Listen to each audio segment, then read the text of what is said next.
Hey kids, welcome back. Man, has it been a crazy summer. We have left the dry, parched, and mostly on fire West Coast, driven across 2,800 lovely miles of America, and have been greeted into the wet, humid, sticky arms of Ohio. We have gotten our stuff, we're unpacked, and now all I have left to do is to set up the shop, which should be all kinds of great fun. This house was built in 1966, so it has issues. The biggest one is being power.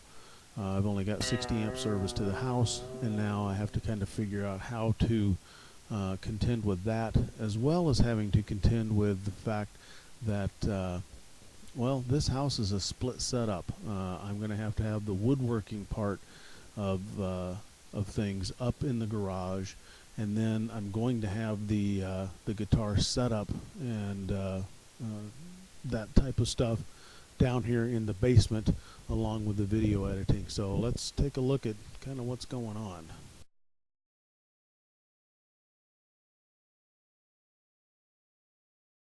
So the big giant moving truck dumps everything in your garage.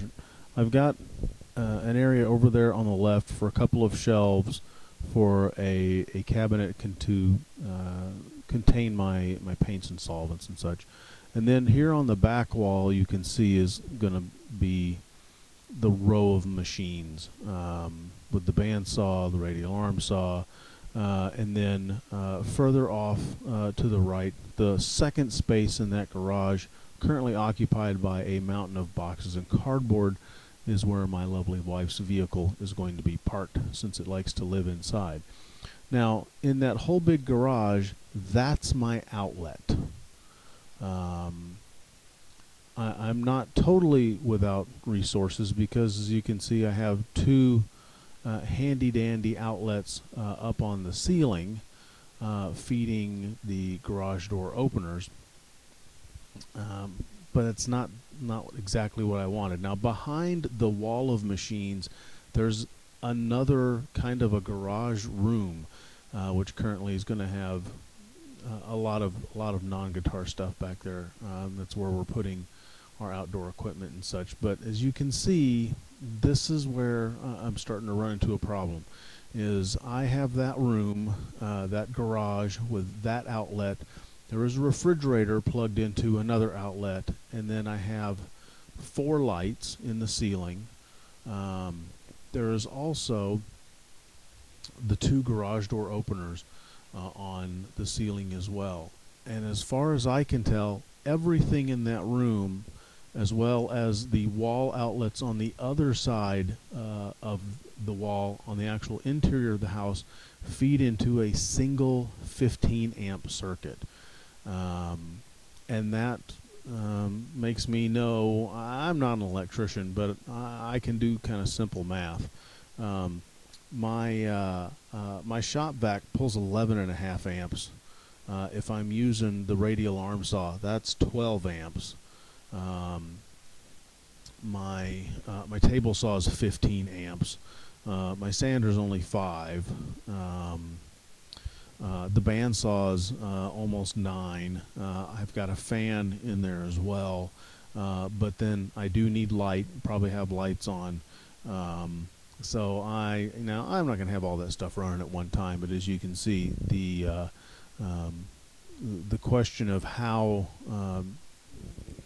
and what do I utilize in order to not destroy the wiring and my house certainly begins to rear its ugly head. So it's not something that is insurmountable. It's not something that can't be worked around. It's just something you have to kind of be cognizant of.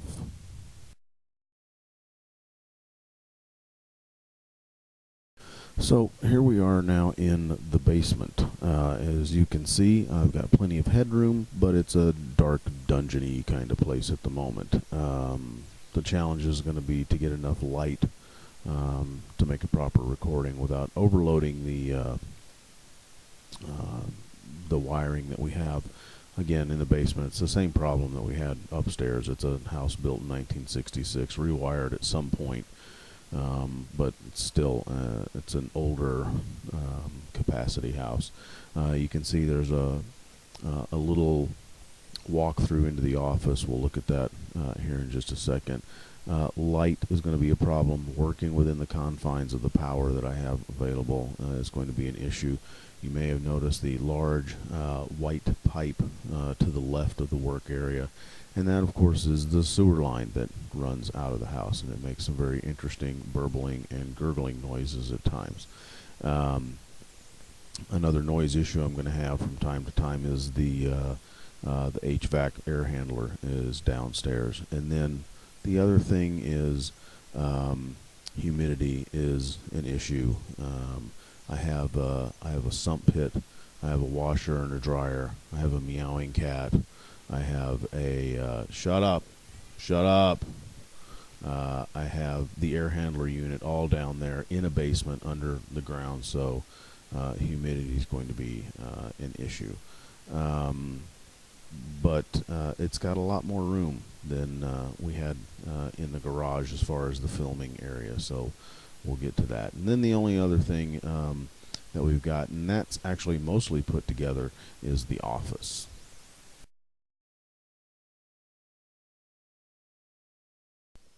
And this is a quick view of the office. It's of course a disaster at the moment. It was an empty room a couple of days ago. And not a lot to say here. This is just where all the video editing happens. This is where I got my rig set up so that I can play and that I can practice and tune and make sure things work. And yeah, not a lot of excitement there. So there you go. That's the kind of the three areas that I've got to work with, the problems that I've got to work around. And you know, if you've got any ideas, if you've got any input, if you know something that, you know, a trick that might be helpful to me, shoot me an email, shoot me a message, leave a comment in the YouTube section, and give me a couple 3 days, and we'll get this thing going, and we'll get back to making rattle can videos. Thanks for your patience. Make sure that you like, comment, and share, and we'll catch you guys later. Cheers.